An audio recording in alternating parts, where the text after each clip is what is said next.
7 दिसंबर 1941। ये इतिहास का वो आखिरी दिन था जिसके बाद दुनिया का नक्शा हमेशा हमेशा के लिए बदलने जा रहा था। यूएस नेवी की बेस पर एक आफत टूटने वाली थी जिसका अंदाजा किसी को भी नहीं था।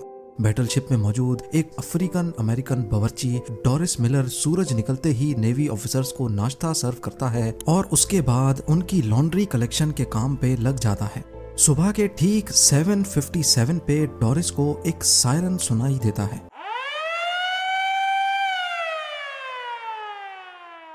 वो सायरन जो शायद कोई भी सेलर अपनी सर्विस में सुनना ही नहीं चाहता।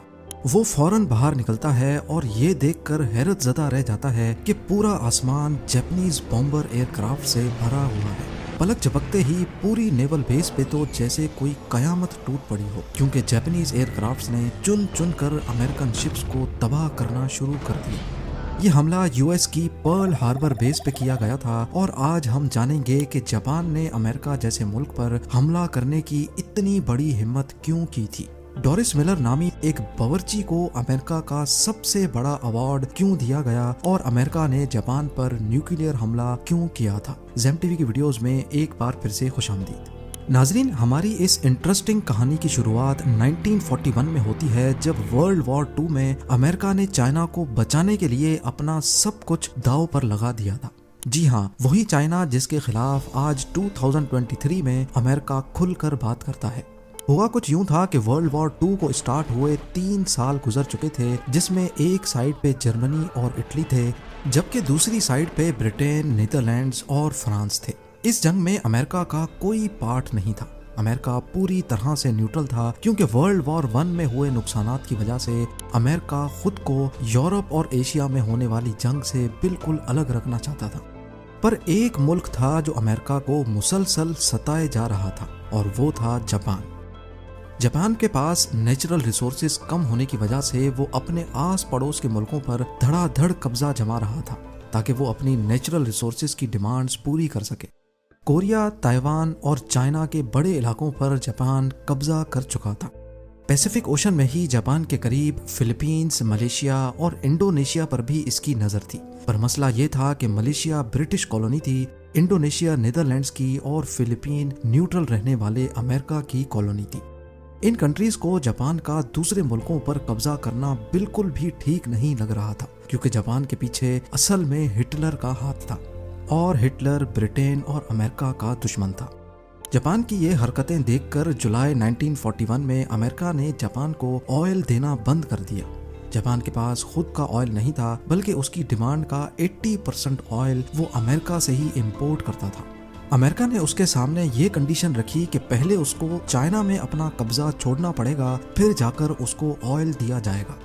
जापान के लिए ये एक बहुत ही मुश्किल फैसला था। एक तरफ अगर वो चाइना से अपना कब्जा छोड़ देता तो पूरी दुनिया समझती कि इसने हिटलर की सपोर्ट के बावजूद अमेरिका के सामने अपने घुटने टेक दिए हैं। दूसरी तरफ ऑयल था जिसके बगैर जापान का होल्ड वैसे ही कमजोर पड़ जाना था। जापान ने फैसला किया कि वो चाइना से अपने फौजी वापस नहीं बुलवाएगा, बल्कि अंदर ही अंदर उसने प्लान बनाया कि वो ऑयल के लिए इंडोनेशिया पर कब्जा करेगा, लेकिन ये काम इतना आसान नहीं था। जैसा कि हम पहले भी जान चुके हैं कि इंडोनेशिया उस वक्त नीदरलैंड्स की कॉलोनी थी और वहां तक पहुंचने के लिए जरूरी था कि पहले फिलीपींस पर कब्जा किया जाए, जो कि अमेरिका की कॉलोनी थी। जापान को अच्छी तरह मालूम था कि अगर उसने फिलीपींस पर हमला किया तो उसकी जवाबी कार्रवाई पैसिफिक ओशन में ही मौजूद American naval base Pearl Harbor से की जाएगी। लेकिन क्योंकि जापान के पास अब ऑयल रिजर्व्स तेजी से खत्म होते जा रहे थे और उनके पास हमला करने के सिवा और कोई ऑप्शन नहीं बचा था, फिलीपींस पर नहीं बल्कि पर्ल हार्बर पर। जी हाँ, जापानीज मिलिट्री लीडर ने फैसला किया कि वो अमेरिका की पर्ल हार्बर बेस पे एक सरप्राइज अटैक करके पूरी बेस को ही उड़ा डालेंगे, ताकि उसके बाद जापान आसानी से फिलीपींस पे कब्जा कर सके। जापान अब चुपके से पर्ल हार्बर पर अटैक करने की तैयारी में लग चुका था। उसने अपनी फ्लीट तैयार करना शुरू कर दी, जिसमें 2 बैटलशिप्स, 39 सबमरीन्स, 30 डिस्ट्रॉयर्स और हैरत अंगेज तौर पे 414 बॉम्बर एयरक्राफ्ट थे। इन एयरक्राफ्ट्स को 6 एयरक्राफ्ट कैरियर्स के जरिए पर्ल हार्बर की तरफ रवाना किया गया।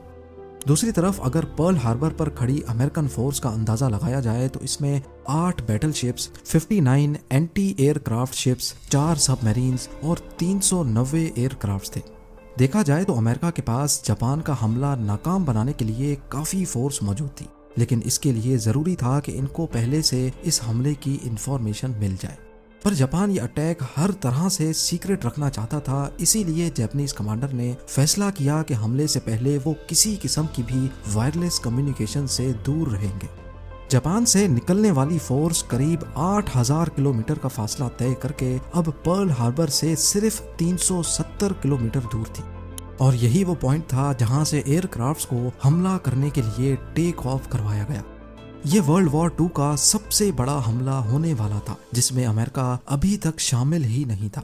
7 दिसंबर 1941 की सुबह को 7:57 पे 350 जापानीज एयरक्राफ्ट्स ने पर्ल हार्बर पे 2 अलग अलग ग्रुप्स में धावा बोल दिया। अमेरिकन जो इस हमले से बिल्कुल लाइल्म थे, उन पर तो जैसे कयामत ही टूट पड़ी थी। जापानीज एयरक्राफ्ट्स के पहले ग्रुप ने गोलों की बारिश कर दी थी। 45 मिनट्स तक ये पर्ल हार्बर पर हमला करते रहे और फिर वापस चले गए। पहले तो यूं लगा शायद हमला खत्म हो चुका है, लेकिन 10 मिनटों बाद बॉम्बर एयरक्राफ्ट्स का दूसरा ग्रुप आया और बची कुची नेवल बेस को भी गोले बरसा कर तबाह कर दिया। पूरे 1 घंटे और 15 मिनटों तक ये हमला जारी रहा, जिसमें जापान का पलड़ा हर तरह से भारी था। अमेरिका की 20 वेसल्स, 8 बैटलशिप्स और 300 से भी ज्यादा प्लेन्स को खड़े खड़े तबाह कर दिया गया था। जमीन को आग और आसमान को काले धुएं के बादलों ने छुपा दिया था। इसी दौरान अमेरिका की एक बैटलशिप में अफ्रीकन अमेरिकन बावर्ची डोरिस मिलर भी था, जिसका जिक्र हमने वीडियो की स्टार्टिंग में किया था। लॉन्ड्री कलेक्शन के दौरान डोरिस को एक सायरन सुनाई दिया। ये खौफनाक सायरन सुनकर जब तक वो बाहर आता, एक जापानीज टॉर्पेडो मिसाइल उनकी शिप पर आ लगा, जिसमें शिप कैप्टन समेत बहुत ऑफिसर्स जख्मी हो गए। डोरिस ने अकेले जख्मियों को सेफ जगह पे शिफ्ट किया और फिर एंटी एयरक्राफ्ट मशीन गन पे जाकर खुद जापानीज एयरक्राफ्ट्स पर पलट कर वार किया। उसने बगैर ट्रेनिंग के टोटल 6 जापानीज तैयारे मार गिराए थे, जबकि इस हमले में जापान ने टोटल 29 एयरक्राफ्ट्स खोए थे। डोरिस मिलर पहला अफ्रीकन अमेरिकन था जिसको बाद में नेवी क्रॉस दिया गया। ये अवार्ड यूएस नेवी का सबसे बड़ा, जबकि यूनाइटेड स्टेट्स में मेडल ऑफ ऑनर के बाद दूसरा बड़ा अवार्ड है। 1 घंटे 15 मिनट हमला आवर होने के बाद जापानीज एयरक्राफ्ट तो वापस चले गए, लेकिन वो अब अमेरिका को भी वर्ल्ड वॉर 2 में धकेल चुके थे। वही अमेरिका जो इस हमले से पहले वर्ल्ड वॉर 2 में शामिल ही नहीं था। अमेरिका ने पर्ल हार्बर पर हमले के अगले ही दिन जापान को सबक सिखाने का फैसला कर दिया और उनके खिलाफ खुली जंग का ऐलान भी कर दिया। अगले 3 महीनों तक अमेरिका अपनी नेवल बेस को वापस रीस्टोर करने में लगा रहा। खुशकिस्मती से कई शिप्स शैलो वाटर में डूबी थीं जो रिपेयर के काबिल भी थीं। 4 महीनों के बाद अमेरिका ने जापान पर वैसे ही हमला किया जैसे उन्होंने पर्ल हार्बर पे किया था।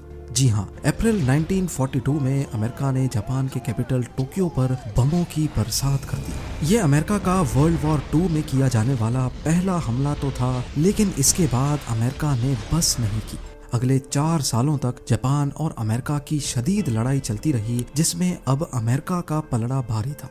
जापान इस जंग में बहुत कमजोर हो चुका था, लेकिन वो किसी सूरत हार नहीं मान रहा था, अमेरिकन के सामने सरेंडर नहीं कर रहा था। आखिरकार अगस्त 1945 में अमेरिका ने जापान के खिलाफ अपना आखिरी कार्ड इस्तेमाल कर ही डाला। 6 अगस्त 1945 को सुबह के 8 बजे जापान के हिरोशिमा शहर के ऊपर एक Boeing B-29 super fortress aircraft देखा गया। इस जहाज ने 4400 केजी वजनी लिटिल बॉय नामी बॉम्ब हिरोशिमा के ऊपर गिरा डाला। एग्जैक्टली 43 सेकंड्स के बाद एक जोरदार धमाका हुआ और सब कुछ वाइट हो गया। उसके बाद एक फायरबॉल जमीन से आसमान की तरफ गया, जिसने जमीन का टेम्परेचर 5000 डिग्री सेल्सियस तक पहुंचा दिया। ये हिस्ट्री का पहला न्यूक्लियर अटैक था, जिसने सिर्फ एक चुटकी में ही पूरे हिरोशिमा पर 80% से भी ज्यादा बिल्डिंग्स को मिट्टी का ढेर बना दिया। जापानीज मिलिट्री लीडर्स के तो जैसे पैरों तले जमीन ही खिसक गई थी। अभी वो कुछ और समझते कि 3 दिनों के बाद 9 अगस्त को अमेरिका ने जापान के शहर नागासाकी पर भी न्यूक्लियर बॉम्ब गिरा दिया। ये मार्क 3 बॉम्ब था, जिसका कोड नेम फैट मैन रखा गया था। 4670 केजी वजनी इस बॉम्ब ने गिरते ही पूरे शहर को सफाए हस्ती से ही मिटा डाला। ये वो 2 न्यूक्लियर बॉम्ब्स थे जो इंसानों पर इस्तेमाल होने वाले पहले और आखिरी बॉम्ब्स थे। एक अंदाजे के मुताबिक हिरोशिमा और नागासाकी के हमलों में 2,60,000 के करीब लोग मारे गए। इस हमले के अगले ही हफ्ते जापान ने अमेरिका के सामने सरेंडर कर लिया और इसके साथ ही वर्ल्ड वॉर 2 भी अपने अंजाम को पहुंची। उम्मीद है ज़ेम टीवी की ये वीडियो भी आप लोग भरपूर लाइक और शेयर करेंगे। आप लोगों के प्यार भरे कमेंट्स का बेहद शुक्रिया। मिलते हैं अगली शानदार वीडियो में।